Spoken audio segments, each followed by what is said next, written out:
Okay, so in regards to how society should handle violence, which is very intriguing because violence can often be embraced by a society and in fact revered to the point of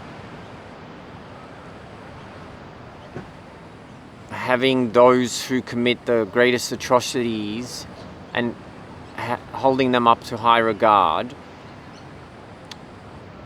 in wars. So if for example, if some country was to invade Australia, it would suddenly be perfectly alright to be racist and have some kind of a absolute hatred and open violence towards these beautiful people who would come and take over Australia in a country which purports to be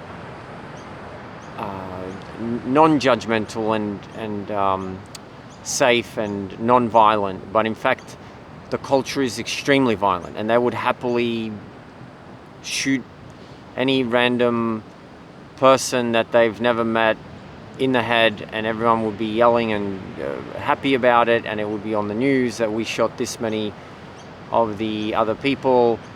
And so violence in itself, I suppose nobody could claim that that is something that any culture doesn't want. Perhaps except for the Bohemians, because I think all the violent ones were killed with all the violent invaders. But so violence itself, I think as a Bohemian, I can say I have something against, but I think all other cultures can't make the claim that they think that they would say that as a culture that they're non-violent, because they are. And as soon as some other country would come here, they would happily slaughter whoever it was. So violence itself is not the issue. It's that people somehow believe when the government tells them that it's all right to kill these people and have violence, and it's all right. And in cases when it's an individual that commits an act of violence on another individual without the government's permission, which somehow makes it all right, not okay, that's the problem. Now, what do we do with these individuals who commit violence? Because it's easy to say that we should punish them, corporal punishment. In fact, I think a lot of people would encourage that, in fact, even capital punishment. But I think that I think a good gauge to measure what we should do with violent offenders is to think, what would you want your son or your daughter that did for some reason commit what's seen by that particular culture as a violent act, what would you want for there to happen to them? Do you want them to be killed? Do you want them to have corporal punishment, like actual physical damage inflicted on them? Do you want them stoned to death? Would you want that? And perhaps maybe not even just your son, but your loved one, whoever you love, like your lover or whatever.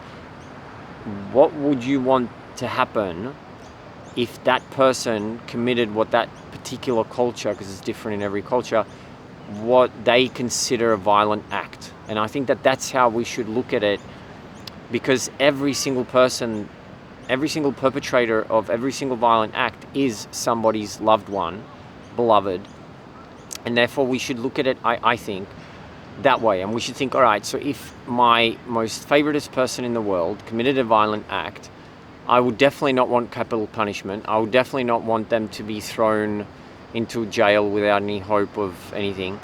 I would want there to be an absolute effort put in as much as possible to help them to regain an ability to function in a society that they find themselves in the most humane way possible.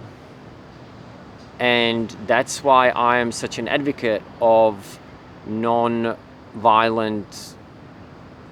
handling of violent offenders, because I believe that, and I believe that also, I think it's Switzerland, one of the Nordic countries, they have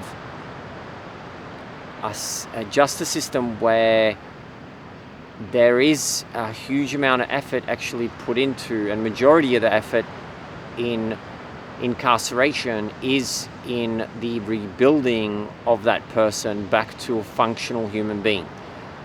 And the recidivism that comes out of punishment seems to be there at a much, much lower rate, whether that's because of the cultural overall. It's hard to extricate culture from the rest of the actual influences, factors that influence recidivism. And I would just think that if we could just think about everybody as somebody's loved one, treat them that way as opposed to punishing them, and more look at overall, if we fix up that person, they're not going to reoffend. I mean, hopefully, if it's done correctly, they're going to become a functional member of society, pay tax so that pensioners can exist and we don't have to have like poverty.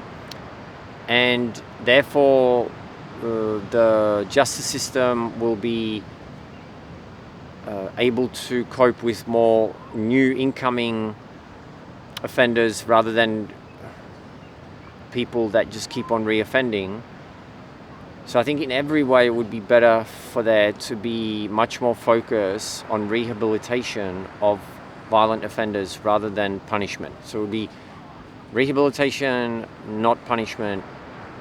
But I'm definitely in favor of there being some kind of a cultural or societal consequence to acts of violence, because I do think that it's better than just completely ignoring it, mainly because that the perpetrator's victim has people who love that victim, and they will go and seek revenge on the perpetrator. And therefore it starts this endless course of events, this chain of events where one act is perpetrated on another, and then those who had the allegiance with that person, the victim of that perpetrator, go and commit a violent offense onto the perpetrator, and then that goes back to them having to go back. So this endless cycle, I think, is best dealt with incarceration and some kind of a separation of that individual, so that victim doesn't have to feel like they have to have retribution. They can just be in peace, knowing that person is being rehabilitated and that person is working towards being a functional member of society, rather than having this attitude of wanting to kill or hurt or otherwise commit a violent act, like that eye for an eye concept, which I think that's very outdated. And I think maybe it had a place in a society where to ostracize somebody would be the equivalent of death, and so any kind of punishment, and they didn't have prisons perhaps, or like in the mobile cultures where in the ancient times. So I think that, today we can just rehabilitate instead of punish.